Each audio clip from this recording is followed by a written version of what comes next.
What's up guys, Upcycle the Past here. On today's episode I will take out the engine from the Blue Mark 1.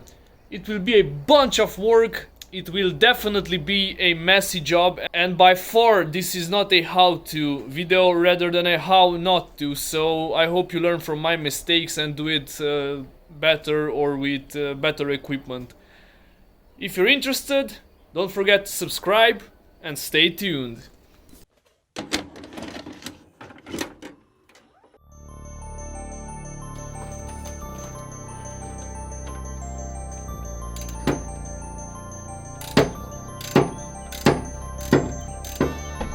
Old Volkswagens are really easy to work on. Basically, everything is bolted with a couple of screws.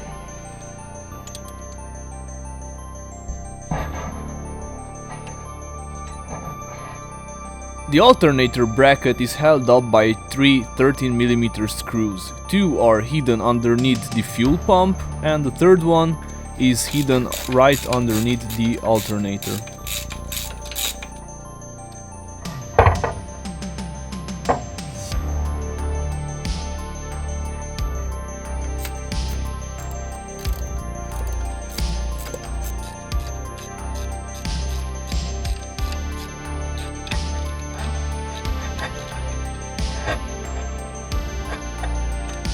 After removing the belt, you can lift up the alternator to get access to the third hidden screw.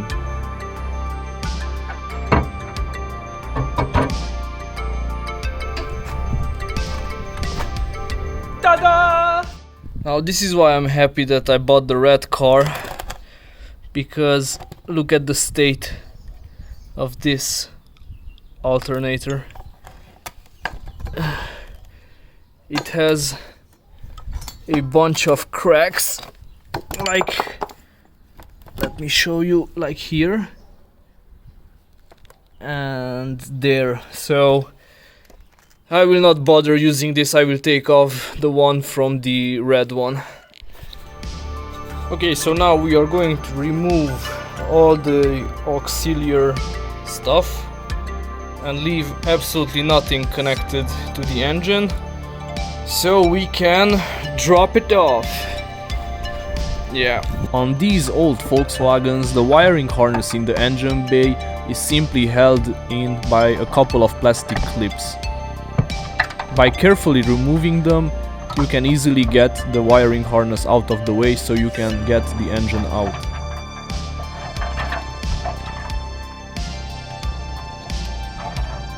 I didn't label the wiring because at this point it's only the headlamps, the blinkers and the horn. The next step was to unscrew the positive feed for the glow plugs. I almost forgot about the ground wire, which is connected to the engine mount.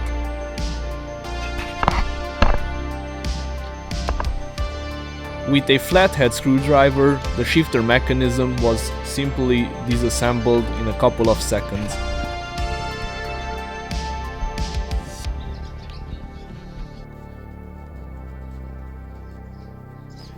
Fortunately, this car doesn't have an AC unit, so there are only two rubber tubes that have to be disconnected. It doesn't get any simpler than this.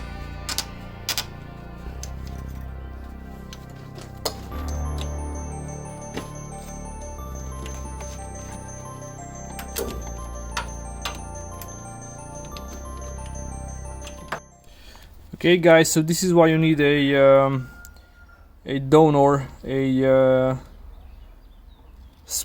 car for only spares, because this bolt was on the starter but is so far rotten and rusted that it basically welded itself together and it broke.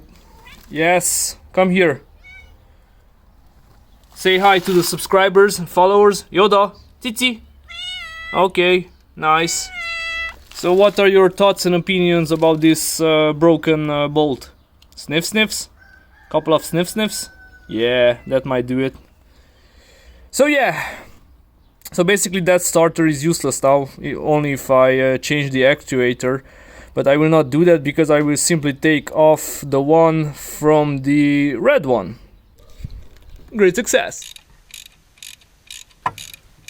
The inner CV joints are connected to the gearbox by 6 screws.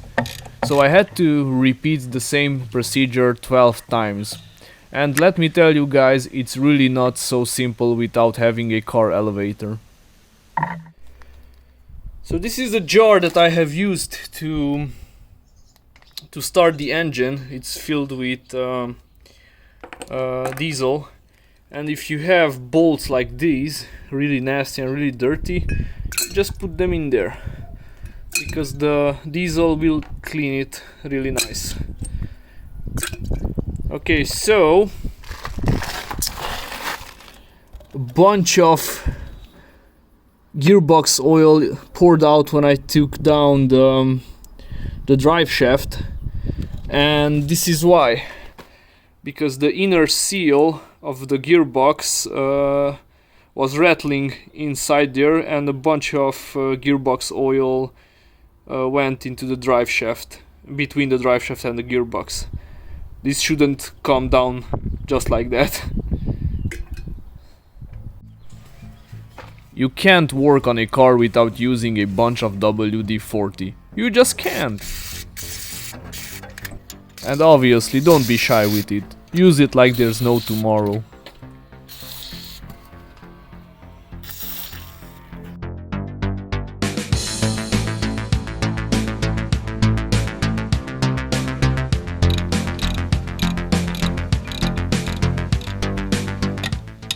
The last step is unscrewing the 4 engine mounts.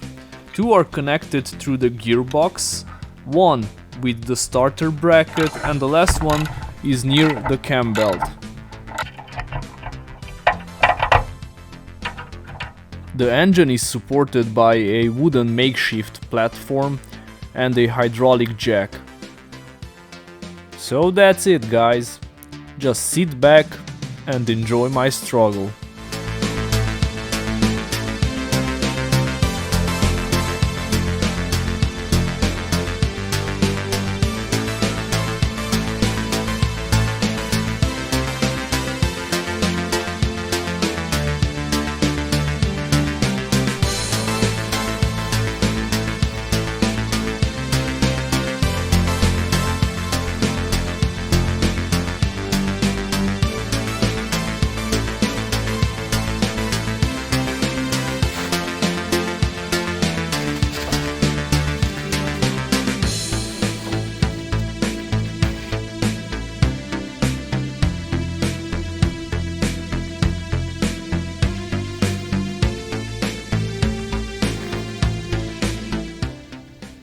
At this point I realized that I had to jack up the chassis even more to get the engine out.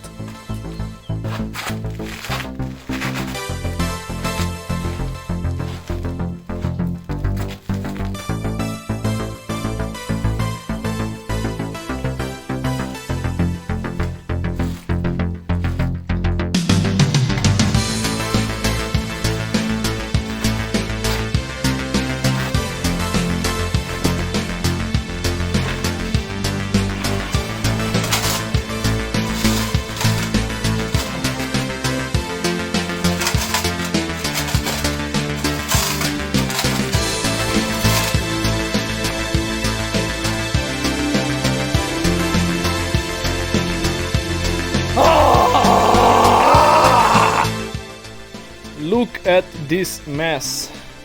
The engine is here, it's fine. The only thing I messed up, I mean couple of things I messed up during the process. I broke that CV joint and I bent this thingy, and also from the diesel pump this thingy. But other than that, the engine is out, and this was the Balkan way.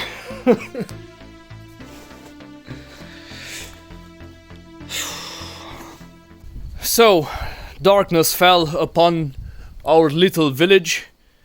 I just finished cleaning up all the mess that I have created. I don't have the energy and time to remove the car from those dodgy looking stands, but I will do it tomorrow per se.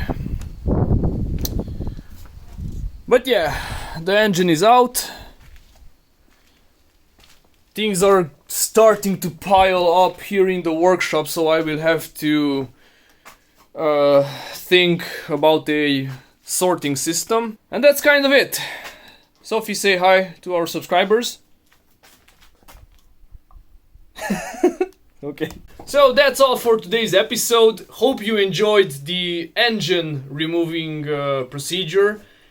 I strongly advise you not to do it. Use proper tools. Get a normal workshop, because this was the Balkan way and this is how not to remove an engine. If you enjoyed this video, please consider subscribing, comment on the video, smash the like button, and see you in the next one. Take care.